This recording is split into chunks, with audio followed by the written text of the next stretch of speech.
CM Siddaramaiah ಈ ದುರಂತದಲ್ಲಿ ಮೃತಪಟ್ಟವರಿಗೆ ಸಂತಾಪವನ್ನು ಸೂಚಿಸಿದ್ದಾರೆ, ಪರಿಹಾರವನ್ನು ಘೋಷಣೆ ಮಾಡಿದ್ದಾರೆ. ಮೃತಪಟ್ಟವರ ಕುಟುಂಬಗಳಿಗೆ ತಲಾ 5 ಲಕ್ಷ ರೂಪಾಯಿ ಪರಿಹಾರವನ್ನು ಸಿಎಂ ಸಿದ್ದರಾಮಯ್ಯ ಘೋಷಣೆ ಮಾಡಿದ್ದಾರೆ. ಜೊತೆಗೆ ಯಾರ್ಯಾರು ಗಾಯಗೊಂಡಿದ್ದಾರೋ ಅವರಿಗೆ 50,000 ರೂಪಾಯಿ ಪರಿಹಾರವನ್ನು ಸಿಎಂ ಸಿದ್ದರಾಮಯ್ಯ ಘೋಷಣೆ ಮಾಡಿದ್ದಾರೆ.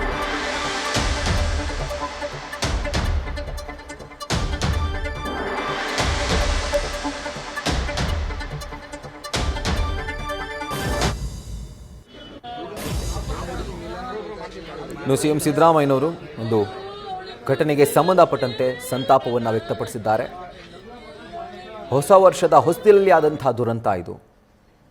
ಸೊ ತುಂಬ ಗಾಢವಾಗಿ ಇದು ಮನಸ್ಸಿನಲ್ಲಿ ಉಳಿಯುತ್ತೆ. ಕೇವಲ ಕುಟುಂಬಸ್ಥರಷ್ಟೇ ಅಲ್ಲ, ಇಡೀ ರಾಜ್ಯದ ಜನತೆಯ ಮನದಲ್ಲಿ ಇದೊಂದು ರೀತಿ ಬ್ಲ್ಯಾಕ್ ಮಾರ್ಕ್ ಆಗಿ ತುಂಬ ದಿನಗಳ ಕಾಲ ಉಳಿಯುತ್ತೆ.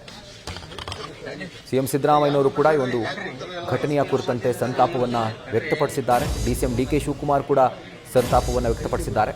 ಅದರ ಜೊತೆಗೆ ಸಿಎಂ ಮೃತರ ಕುಟುಂಬಸ್ಥರಿಗೆ ಪರಿಹಾರವನ್ನು ಘೋಷಣೆ ಮಾಡಿದ್ದಾರೆ. ಮೃತಪಟ್ಟವರ ಕುಟುಂಬಗಳಿಗೆ ತಲಾ 5 ಲಕ್ಷ ರೂಪಾಯಿ ಪರಿಹಾರ, ಜೊತೆಗೆ ಯಾರ್ಯಾರು ಗಾಯಗೊಂಡಿದ್ದಾರೋ ಅವರಿಗೆ ತಲಾ 50,000 ರೂಪಾಯಿ ಪರಿಹಾರವನ್ನು ಸಿಎಂ ಸಿದ್ದರಾಮಯ್ಯನವರು ಈಗ ಘೋಷಣೆ ಮಾಡಿ ಒಂದು ಟ್ವೀಟ್ ಮಾಡಿದ್ದಾರೆ.